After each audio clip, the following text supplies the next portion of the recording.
Hello guys, ജബോട്ടെങ്ങനെ പുതിയൊരു വീട്ടിലേക്ക് എല്ലാവരും സ്വാഗതം. അപ്പോൾ ഗൈസ്, നമ്മുടെ ഇന്നത്തെ വീഡിയോ എല്ലാ യൂട്യൂബേഴ്സിനും കിട്ടുന്ന എട്ടിൻ്റെ പണിയാണ് ഈ കോപ്പിറൈറ്റ് എന്നുള്ളത് അല്ലേ. എല്ലാവർക്കും കോപ്പിറൈറ്റ് ആണ്. പുതിയതായിട്ടുള്ള യൂട്യൂബേഴ്സാണ് അതിനെക്കുറിച്ച് കൂടുതൽ കാര്യങ്ങൾ അറിയാത്തത്. ഓക്കെ, അങ്ങനെയുള്ള ആൾക്കാർക്ക് വേണ്ടിയാണ് നമ്മൾ ഇന്നത്തെ വീഡിയോ ചെയ്യുന്നത്. നോൺ കോപ്പിറൈറ്റുള്ള സോങ്സ് നമുക്ക് എവിടുന്ന് ഡൗൺലോഡ് ചെയ്തെടുക്കാനാവും, അതാണ് നമ്മൾ ഇന്നത്തെ വീഡിയോ പറയാൻ പോകുന്നത്. ഓക്കെ, കോപ്പിറൈറ്റ് വരാതെ നമുക്കറിയാം, ഷോർട്ട് വീഡിയോ അപ്ലോഡ് ചെയ്യുന്ന സമയത്തും ലോങ് വീഡിയോ അപ്ലോഡ് ചെയ്യുന്ന സമയത്തൊക്കെ നമുക്ക് നല്ല രീതിയിൽ കോപ്പിറൈറ്റ് കിട്ടുന്നുണ്ട് അല്ലേ. അപ്പോൾ നമുക്ക് നോൺ കോപ്പിറൈറ്റ് ആയിട്ടുള്ള മ്യൂസിക് യൂട്യൂബ് തന്നെ നമുക്ക് പ്രൊവൈഡ് ചെയ്യുന്നുണ്ട്. പക്ഷേ അത് കുറേ പേർക്ക് അറിയത്തില്ല. കുറച്ച് പേർക്കൊക്കെ അറിയായിരിക്കും, എന്നാൽ കുറച്ച് പേർക്ക് അറിയത്തില്ല എവിടെ നിന്നാണ് നമ്മൾ നോൺ കോപ്പിറൈറ്റ് ആയിട്ടുള്ള മ്യൂസിക് ഡൗൺലോഡ് ചെയ്തെടുക്കുന്നത്. അങ്ങനെ ഡൗൺലോഡ് ചെയ്ത് വെച്ചാൽ എങ്ങനെയാണ് ആഡ് ചെയ്യുന്നത്, അതിനെക്കുറിച്ചൊക്കെയാണ് ഇന്നത്തെ വീഡിയോ പറയാൻ പോകുന്നത്. അപ്പോൾ നമുക്ക് എങ്ങനെയാണ് ആദ്യം ഡൗൺലോഡ് ചെയ്യുന്നത് എങ്ങനെയാണ് നമുക്ക് കറക്റ്റായിട്ട് പോയിട്ട് നേരത്തെ പോയി നോക്കിയിട്ട് വരാം. അപ്പം സ്ക്രീൻ റെക്കോർഡ് കാണിക്കാം. ഗൈസ്, നമ്മളിവിടെ യൂട്യൂബ് സ്റ്റുഡിയോ ക്രോം ബ്രൗസറിൽ ഓപ്പൺ ആക്കി കഴിഞ്ഞാൽ ഓക്കെ, വൈറ്റ് സ്റ്റുഡിയോ ആപ്ലിക്കേഷൻ നമ്മൾ ഡെസ്ക്ടോപ്പ് സൈഡിൽ നമ്മൾ ഓപ്പൺ ആക്കണം ആദ്യം തന്നെ. ഓക്കെ, നമുക്കറിയാം, ക്രോം എടുക്കുക, ഗൂഗിൾ എടുക്കുക, അവിടെ നമ്മൾ വൈറ്റ് സ്റ്റുഡിയോ അടിച്ചിട്ട് ലോഗിൻ അടിച്ച് കഴിഞ്ഞാൽ, അപ്പോൾ ഗൈസ് നമ്മൾ ഡെസ്ക്ടോപ്പ് സൈഡിൽ നമ്മൾ ക്രോം ബ്രൗസർ ഓപ്പൺ ആക്കിയിട്ടുണ്ട്. ഇവിടെ നിന്നാണ് നമ്മൾ ഡൗൺലോഡ് ചെയ്യുന്നത്. നിങ്ങൾക്കറിയാം, ഇവിടെ നമ്മൾ ഇങ്ങനെ സൂം ചെയ്യുന്ന സമയത്ത് നമുക്കിവിടെ ഏറ്റവും അടിയിൽ ഈ ഒരു സെറ്റ്, ഇതാണ് നമ്മുടെ ക്രോമിനകത്ത് നമുക്ക് സെറ്റിങ്സ് ആയിട്ട് കിട്ടുന്ന യൂട്യൂബ് സ്റ്റുഡിയോ ഓപ്പൺ ചെയ്ത് കഴിഞ്ഞാൽ content, analytics, okay, copyright tool, earn page, customisation എന്നൊക്കെ പറയുന്നത് ഏറ്റവും അടിയിൽ ഏറ്റവും അടിയിൽ ഒരു മ്യൂസിക്കിൻ്റെ ചിഹ്നം കാണിക്കും. നിങ്ങളിതാ ഈ ഒരു പൂത്തിരി കത്തുന്നില്ലേ കസ്റ്റമൈസേഷൻ, അതിന് തൊട്ടടിയിൽ മ്യൂസിക്കിൻ്റെ ചിഹ്നം കാണിക്കുക, ഏറ്റടിയിലത്തെ ഓപ്ഷൻ. അവിടെ നമ്മൾ ജസ്റ്റ് ക്ലിക്ക് ചെയ്യുക.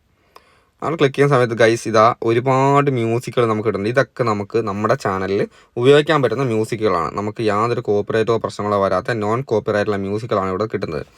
ഇവിടെ നിന്ന് എടുക്കുന്ന സമയത്ത് നിങ്ങൾ ശ്രദ്ധിക്കേണ്ട കാര്യമുണ്ട്. ഇവിടെ activation record, non activation record, അങ്ങനെ രണ്ട് തരത്തിലുള്ള മ്യൂസിക് ഇവിടെ ഉണ്ട്. എളുപ്പത്തിൽ എത്ര സാധാരണക്കാർക്ക് പെട്ടെന്ന് മനസ്സിലാവുന്ന രീതിയിൽ പറഞ്ഞു കഴിഞ്ഞാൽ നിങ്ങൾ പരമാവധി ഈ യൂട്യൂബിൻ്റെ ഇവിടെ ഇപ്പം ലൈസൻസ് ടൈപ്പ് എന്ന് എഴുതിയിട്ടുണ്ട്. ഇവിടെ കണ്ടില്ലേ ലൈസൻസ് ടൈപ്പ്. ഇവിടെ നിങ്ങൾ ഈ യൂട്യൂബിൻ്റെ സിമ്പിളുള്ള മ്യൂസിക് വേണം ഡൗൺലോഡ് എടുക്കുക. അപ്പോൾ നിങ്ങൾക്ക് ഇവിടെ ഓരോ മ്യൂസിക് പ്ലേ ചെയ്ത് നോക്കാനുള്ള ഓപ്ഷൻ ഉണ്ട്. ഓക്കെ, അപ്പോൾ ഇവിടെ ഓരോ മ്യൂസിക് നിങ്ങൾക്ക് പ്ലേ ചെയ്ത് നോക്കാം.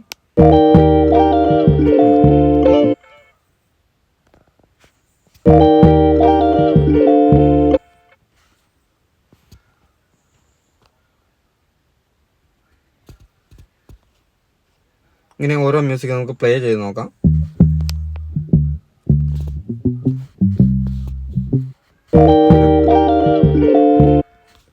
പിന്നെ അതുപോലെ തന്നെ ട്രാക്ക് ടൈറ്റിൽ കണ്ടോ, ഇവിടെ പല ടൈപ്പുള്ള ഇതുണ്ട് കണ്ടോ. പിന്നെ അതുപോലെ തന്നെ ഇതിൻ്റെ അകത്ത് നമുക്ക് സെർച്ച് ചെയ്തിട്ട് ഓരോരോ മോഡൽ നമുക്ക് എടുക്കാം. സൗണ്ട് എഫക്റ്റ്, പിന്നെ നമുക്കറിയാം ഇവിടെ സൗണ്ട് എഫക്റ്റ് നമ്മൾ ഒരുപാട് ഫണ്ണി സൗണ്ട്സ് കാര്യങ്ങളൊക്കെ നോൺ കോപ്പിറൈറ്റ് ഉള്ള വേണമെന്നുണ്ട്, അത് ഇവിടുന്ന് എടുക്കാം. ഇതൊക്കെ നമുക്കിവിടെ കിട്ടും. ഇത് വെച്ചിട്ടാണ് നമ്മൾ കോപ്പിറൈറ്റ് ഉള്ള മ്യൂസിക് തപ്പിപ്പോകുന്നത്. ഓക്കെ, അപ്പോൾ നമ്മൾ ഇവിടെ എന്ത് ചെയ്യുക, ഡൗൺലോഡ് ചെയ്യാൻ വേണ്ടിയിട്ട് നിങ്ങൾക്ക് എന്ത് ചെയ്യുക, സിമ്പിളായിട്ടുള്ള കാര്യമാണ്. ഇവിടെ ഏറ്റവും വലത്തെ സൈഡിലൂടെ നോക്കിയാൽ ഡൗൺലോഡ് ചെയ്യുന്ന ഓപ്ഷൻ കാണിക്കുന്നുണ്ട്. ഓരോന്ന് പ്ലേ ചെയ്യുന്നതിനനുസരിച്ചാണ് അവിടെ ഡൗൺലോഡ് ഓപ്ഷൻ വരുന്നത്.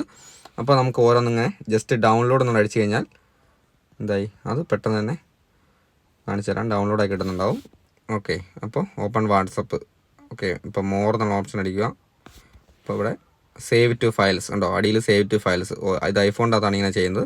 സേവ് ടു ഫയൽസ് അടിച്ചു കഴിഞ്ഞാൽ നമുക്ക് നേരെ നമ്മുടെ ആ ഒരു ഫയലിലോട്ട് സേവ് ആവുന്നതാണ്. അപ്പോൾ സേവ് അടിച്ചു കഴിഞ്ഞാൽ ഇവിടെ സേവായി. അതിനുശേഷം ഇങ്ങനെ എത്ര മ്യൂസിക് നമുക്ക് വേണോ അത് നമ്മൾ എന്ത് ചെയ്യുക, ഡൗൺലോഡ് എടുക്കുക. അതിനുശേഷം നമ്മൾ ഏത് ആപ്ലിക്കേഷനകത്താണോ നമുക്ക് മ്യൂസിക് ആഡ് ചെയ്യേണ്ടത്, ഏത് ആപ്ലിക്കേഷനകത്ത് വെച്ചിട്ടാണോ നമുക്ക് മ്യൂസിക് ആഡ് ചെയ്യേണ്ടത്, ആ മ്യൂസിക് നമ്മളിവിടെ ആഡ് ചെയ്യാൻ വേണ്ടി നമ്മളൊരു വീഡിയോ എടുക്കുന്നു. അതിനുശേഷം മ്യൂസിക്കിൻ്റെ ചിഹ്നം ഇവിടെ ക്ലിക്ക് ചെയ്ത് കഴിഞ്ഞാൽ ഇവിടെ ആഡ് ചെയ്ത മ്യൂസിക് ക്ലിക്ക് ചെയ്യുന്നു. നോൺ കോപ്പിറൈറ്റ് മ്യൂസിക് ഞാനിവിടെ സേവ് വെച്ചിട്ടുണ്ട്. ഇത് ഇപ്പോൾ നമ്മൾ ഡൗൺലോഡ് ചെയ്ത മ്യൂസിക് ഇവിടെ വന്നിട്ടുണ്ട് കണ്ടോ. അപ്പോൾ ആ മ്യൂസിക് നമ്മളിവിടെ ആഡ് ചെയ്യുകയാണ്. യൂസ്. ഓക്കെ, യൂസ് അടിച്ചിട്ട് അടിയിൽ ടിക്ക് കൊടുത്തു കഴിഞ്ഞാൽ ഇത് നമുക്ക് ലോങ് വീഡിയോയ്ക്കും ഷോർട്ട് വീഡിയോയ്ക്കൊക്കെ നമുക്ക് ഉപയോഗിക്കാൻ പറ്റുന്നതാണ്.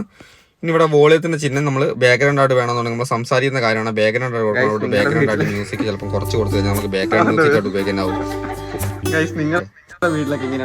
ഓക്കെ, അപ്പോൾ നമ്മളിവിടെ ബാക്ക്ഗ്രൗണ്ട് ആയിട്ട് മ്യൂസിക് കിട്ടും, നമ്മൾ സംസാരിക്കുന്ന കാര്യം കേൾക്കുകയും ചെയ്യാം. ഓക്കെ, അപ്പോൾ ഇങ്ങനെ നമുക്ക് ഉപയോഗിക്കാനാവും. അപ്പോൾ ഗൈസ് നിങ്ങൾ ലോങ് വീഡിയോ ഒക്കെ നിങ്ങൾ പുറത്തുനിന്ന് എഡിറ്റ് ചെയ്യുന്ന ആപ്ലിക്കേഷൻസ് കൂടുതൽ ആൾക്കാരും ചെയ്യുന്ന ഒരു പണിയാണ്. നമുക്ക് നമ്മുടെ ഫോണിൻ്റെ അകത്തുള്ള മലയാളം മ്യൂസിക് കാര്യങ്ങളൊക്കെ ആഡ് ചെയ്ത് കൊടുക്കുക. പിന്നെ അല്ലെങ്കിൽ നമ്മുടെ എഡിറ്റ് ചെയ്യുന്ന ആപ്ലിക്കേഷൻസ് VN ആയാലും കൈൻ മാസ്റ്റർ ആയാലും ഇൻഷോട്ട് ആയാലും അതിൻ്റെ അകത്തൊക്കെ ആയാലും ഒരുപാട് മ്യൂസിക് ഉണ്ട്. ആ മ്യൂസിക് എടുത്തിട്ട് നമ്മൾ ഇതിൻ്റെ അകത്ത് ആഡ് ചെയ്ത് കൊടുക്കും. എഡിറ്റ് ചെയ്യുന്ന ആപ്ലിക്കേഷൻ നമ്മൾ വീഡിയോൻ്റെ അകത്ത് ആഡ് ചെയ്ത് കൊടുക്കും. അത് നമ്മൾ അപ്ലോഡ് ചെയ്ത് കഴിയുമ്പോൾ നമുക്കറിയാം നമുക്ക് കോപ്പറേറ്റ് വരും. പിന്നെ ചിലപ്പോൾ കോപ്പറേറ്റ് സ്ട്രൈക്ക് വരും, ചാനൽ ടെർമിനേറ്റ് ആയപ്പോൾ ഇങ്ങനെ ഒരുപാട് പ്രശ്നമുണ്ട്. അപ്പോൾ ഇതൊന്നും ഇല്ലാതിരിക്കാൻ വേണ്ടിയിട്ടാണ് നമ്മൾ ഈ ഒരു നോൺ കോപ്പറേറ്റ് മ്യൂസിക് ഡൗൺലോഡ് ഇട്ടാൻ പറഞ്ഞത്. ഇതാ നിങ്ങൾക്ക് ഇഷ്ടപ്പെടുന്ന മ്യൂസിക് ഡൗൺലോഡ് ചെയ്തിട്ടോ അതെടുത്ത് നിങ്ങൾക്ക് ആഡ് ചെയ്ത് കൊടുക്കാം, ബാക്ക്ഗ്രൗണ്ട് ആയിട്ടോ അല്ലാതൊക്കെ ആയിട്ട് കൊടുക്കാം. അപ്പോൾ ഷോർട്ടിൻ്റെ അകത്ത് ലോങ് വീഡിയോനകത്ത് എന്ത് വേണമെങ്കിലും കൊടുക്കാം. നിങ്ങൾക്ക് യാതൊരു കോപ്പറേറ്റീവ് ഇഷ്യൂസോ കാര്യങ്ങളോ വരില്ല.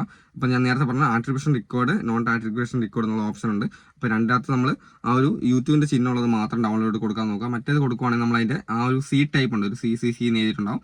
അത് കൊടുക്കണമെന്നുണ്ടെങ്കിൽ നിങ്ങൾ അതിൻ്റെ ലിങ്ക് നിങ്ങൾ ഡിസ്ക്രിപ്ഷനകത്ത് കോപ്പി ചെയ്യേണ്ടി വരും. ഓക്കെ, അത് മാത്രമേ പ്രശ്നമുള്ളൂ. അപ്പോൾ എന്തായാലും ഇന്നത്തെ വീഡിയോ ഇഷ്ടപ്പെട്ടുണ്ടെങ്കിൽ നമ്മുടെ ചാനൽ ഒന്ന് സബ്സ്ക്രൈബ് ചെയ്തേക്കുക. പുതിയ ചാനലാണ്, സ്റ്റാർട്ട് ചെയ്തേ ഉള്ളൂ. അപ്പോൾ അടുത്ത ദിവസത്തെ വീഡിയോ കാണാം. ബൈ.